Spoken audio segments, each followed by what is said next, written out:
Matindi itong babala ni Congresswoman Beatrix Luistro, ang chairman ng House Justice Committee. Sabi ni Congresswoman Beatrix Luistro, masasight in contempt ang mga bangko o kung sino man ang inorderan ng Justice Committee na mag-produce ng mga bank records, iba pang financial records ni Sara Duterte. Nilinaw ni Congresswoman Beatrix Luistro yung pagsubpina ng mga bank records ni Sara ay within sa power nila. Yan ay nasa kapangyarihan nila yan. Mayroon silang power sa ilalim ng konstitusyon, sa ilalim ng batas. Kaya kapag sinubpina nila ang mga bank records ni Sara Duterte, ito ay dapat sundin ng sino mang pinapadalhan ng order ng Kamara. Nakikita naman natin yan sa mga investigations in aid of legislation. Doon pa nga lang investigation in aid of legislation pa lang, kapag pinadalhan ka ng subpina tapos hindi mo sinunod, isa-cite ka in contempt. Pag na-cite ka in contempt, o-orderin kang ipa-aresto. Kaya yung mga opisyal ng bangko na hindi susunod dyan, pwedeng ipa-aresto kasi isa-cite in contempt yan. Ang tawag natin sa kapangyarihang magsubpina, subpina power. Yun namang kapag hindi sinunod ang subpina mo, isa-cite mo in contempt, ipapa-aresto mo, papakulong mo, contempt power naman yan. Ngayon, ang sabi ni Congresswoman Beatrix Luistro, the Justice Committee can compel the production of documents by way of subpoena. Ang consequence nito, they can be cited in contempt. That is how it is being addressed in case it will not be obeyed or responded to by bank. Malinaw yan Galing yan kay House Justice Committee Chairperson Beatrix Luistro. Pwedeng i-compel, hindi pakiusap, compel. Pag sinabi mong compel, pilitin.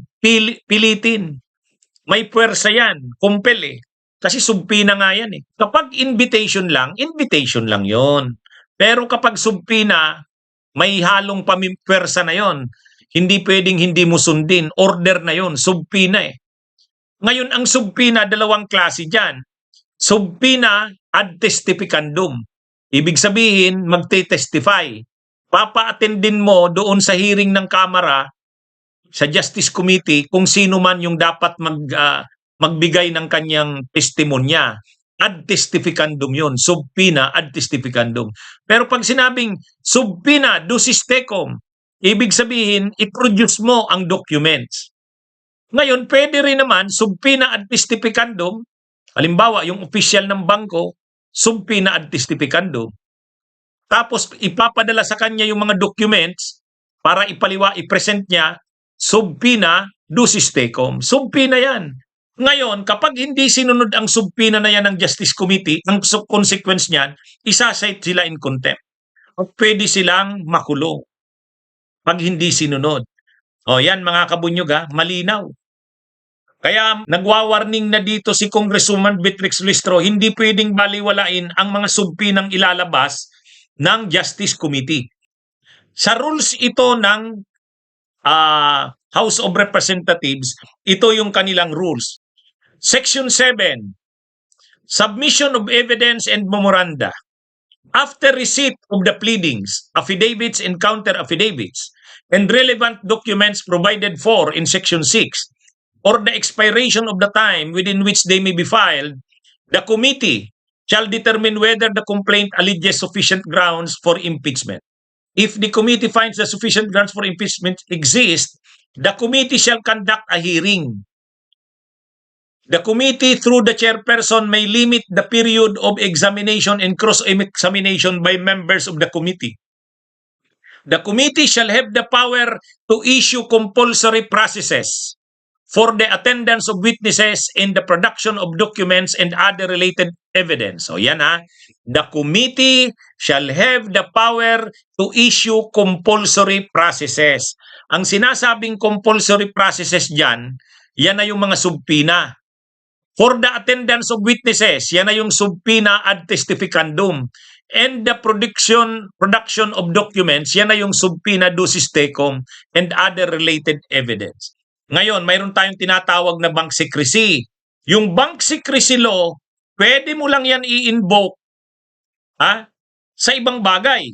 Pero ang exception sa bank secrecy law in cases of impeachment. Hindi pwedeng i-invoke ang bank secrecy law in impeachment cases. Ang isa pang remedy na pwede dyan, ang ombudsman ang isusubpina ng Justice Committee. Isusubpina ang ombudsman naman ngayon ang magsusubpina sa AMLAC.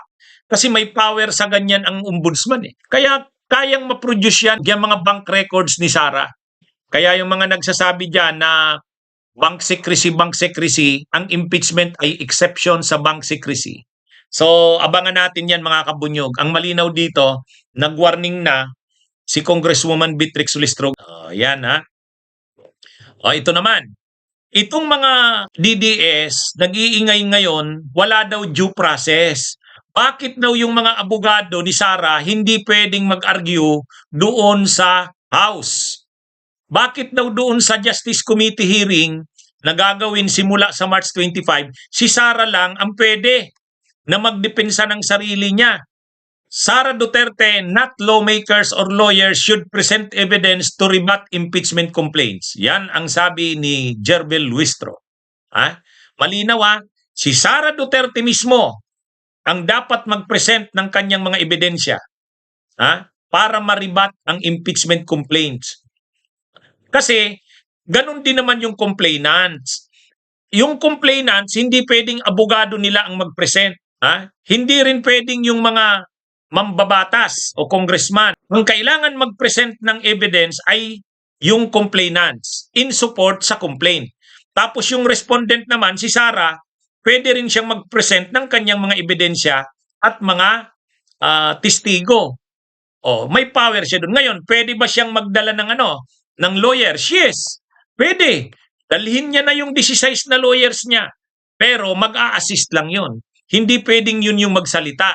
Bakit naman ganon? Yun ang sabi ng mga DDS. Bakit naman pagbabawalan yung lawyers na magsalita? Ay hindi pa naman trial yan eh. Hearing pa lang. Hindi pa yan impeachment trial. Nasa pa lang ito? Nasa level pa lang ng Justice Committee. Committee hearing pa lang ito. Tingnan nyo sa rules. Ito yung pinagbabasihan ni Congresswoman Beatrix Listro. Bakit hindi pwedeng mag-direct examination at cross-examination ang mga lawyers? If it finds that sufficient grounds for impeachment do not exist, the committee shall dismiss the complaint and submit the report required hereunder. If the committee finds that sufficient grounds for impeachment exist, the committee shall conduct a hearing. The committee, through the chairperson, may limit the period of examination and cross-examination by members of the committee. So, ang pwede lang mag-conduct ng direct examination at cross-examination ay yung mga members ng committee. Hindi pwedeng ang lawyers. Ibig sabihin, kung ang complainant may ipipresent na witnesses, kung ang complainant may ipipresent na mga documentary evidence or ebidensya nila, pwede silang i-examine pero ng members lang ng Congress, ng Justice Committee. Hindi pwedeng yung abogado ng kalaban. Sa bagay, lawyer naman si Sara eh. Di ba? Pabor nga sa kanya yan kasi lawyer siya eh. Yung isa nga doon sa complainants, di ba? Si Father Saballa, hindi naman lawyer yun, pare yun. Pero mag-a-argue siya. May abogado siyang kasama pero lang yun, mag-a-assist lang sa kanya. Mga kabunyog, hindi guilt ng respondent ang pinag-uusapan dito. Hindi conviction. Probable cause lang. Ibig sabihin, mayroon bang probable cause ito? Ganun lang yun. Ang mahirap kapag huhusgahan ka na kung guilty ka o hindi ka pinayagang mag-argue yung mga lawyers mo. Hindi ka pinayagan na yung mga lawyers mo ang mag-cross-examine. Sa trial yun, required yun sa trial kasi trial na yan.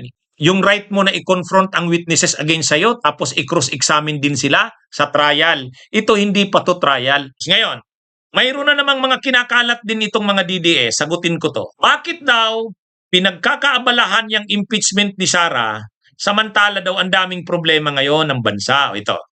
Itong isang lawyer na ito, US $1, ang kapalit is 60 pesos and 10 centavos. Tapos impeachment pa din ang nasa utak ng Kongreso. Gag lang. Nakita nyo? Dapat yan na yung yan na daw yung pagkaabalahan.